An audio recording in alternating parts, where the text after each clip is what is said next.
আমরা দেখি যে অ্যাকিউট হার্ট অ্যাটাক হলে 10-20% পেশেন্ট কখনো হসপিটাল পর্যন্ত পৌঁছতে পারে না, তার হার্ট অ্যারেস্ট হয়। এখানে তাই হয়েছিল। সৌরভ গাঙ্গুলি চিন্তা করে দেখেন, 3টে স্টেন্ট লেগেছিল, তাই না? শেন ওয়ার্ন হসপিটালে পৌঁছাতে পারেননি। খেয়াল করে দেখেন, তারা তো সবাই ওয়ার্ল্ড ক্লাস অ্যাথলেট, তারপরে হয়েছে। এটাকে আপনারা সবাই জনগণের কাছে পৌঁছে, তামিমের মতো ওয়ার্ল্ড ক্লাস অ্যাথলেটেরও প্রবলেম হয়েছে। তার মানে ওয়ার্নিং কিছু কিন্তু উনি আগে থেকে পেয়েছিলেন, উনি বুঝতে পারেননি যে ওটা হার্টের জন্য হচ্ছে। রক্ষা যেটা, তার সাথে ডাক্তাররা ছিলেন, সাথে সাথে কার্ডিয়াক মেসেজ শুরু করেছিলেন। আর নিজে পাম্প করছে না, আমরা জোর করে ফোর্স করে কিছুটা পাম্প করিয়ে রাখতে পারছি।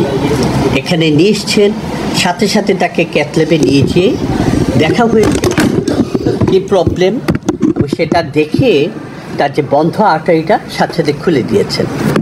একজন কার্ডিওলজিস্ট হিসাবে আমি গর্বিত যে আমার প্রতিষ্ঠানের একসময় ছাত্র, এখানকার এখন যে কনসালটেন্ট কার্ডিওলজিস্ট, সেই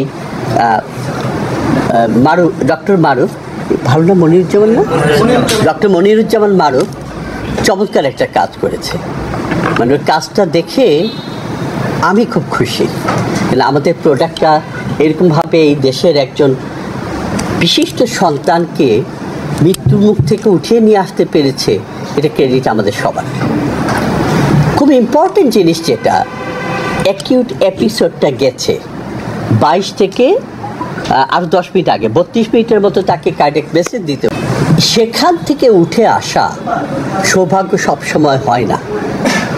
উপযুক্ত চিকিৎসা, সুচিকিৎসা, অ্যাপ্রোপ্রিয়েট চিকিৎসা পাওয়ার জন্য কিন্তু এই সৌভাগ্যটা আমরা পেয়েছি। তামিমকে ফেরত পেয়েছি। কতটা ফেরত পেয়েছি? আজকে সকালবেলা তার ইকোকার্ডিওগ্রাফ করে হার্টের ফাংশনটা দেখা হচ্ছিল, দেখে মনে হয় কোনো প্রবলেমই নেই, তরতাজা। মনে রাখতে হবে এটাই কিন্তু একটা ছদ্মবেশ। হার্টে আবারও সে অ্যাবনর্মাল বিট হতে পারে, সম্ভাবনা ডেফিনেটলি কমে গেছে। ওটা হয়েছিল কেন? একটা বড় আর্টারি বন্ধ ছিল, খাবার নেই, অক্সিজেন নেই, ওই টিস্যুটা ইরিটেটেড, সেই জন্যই অ্যাবনর্মাল বিটটা। এখন সেটা খুলে গেছে, স্লাইড সম্ভাবনা আছে। সেই জন্য আমরা তাকে বলেছি যে 48 থেকে 72 ঘন্টা পর্যন্ত একটা ক্রিটিক্যাল টাইম, যাতে আর কোনো প্রবলেম না হয়। কথাবার্তা একটু কম বলা উচিত, একদম বিশ্রামে থাকা উচিত, কোনোরকম এজিটেশনে যাওয়া উচিত নয়। ইনিশিয়াল পিরিয়ডটা এখানে একটু থেকে স্টেবল হয়ে তারপরে তার রিহ্যাবিলিটেশনের জন্য আরও ভালো কোনো জায়গায় সে যেতে চান, অবশ্যই যেতে পারবেন। এখানে উপস্থিত আপনারা যা আছেন সবাইকে একটা জিনিস বলি, যে আপনার একটা কিডনি, 2টো কিডনি নষ্ট হলে আপনি ডায়ালিসিস করার সুযোগ পাবেন। একটা লাংস নষ্ট হলেও আপনি আরেকটা লাংসে ভালো চলতে পারবেন।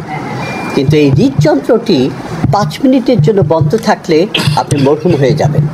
5 মিনিটের বেশি যদি থাকে, তারপরে যদি চালুও করা হয়, আপনার ব্রেন ড্যামেজ হওয়ার সম্ভাবনা থেকে যাবে, জীবন মধ্যে হয়ে বেঁচে থাকার কোনো মানে নেই। কাজেই এই যত্নটা আমাদের সবাইকে নেওয়া উচিত।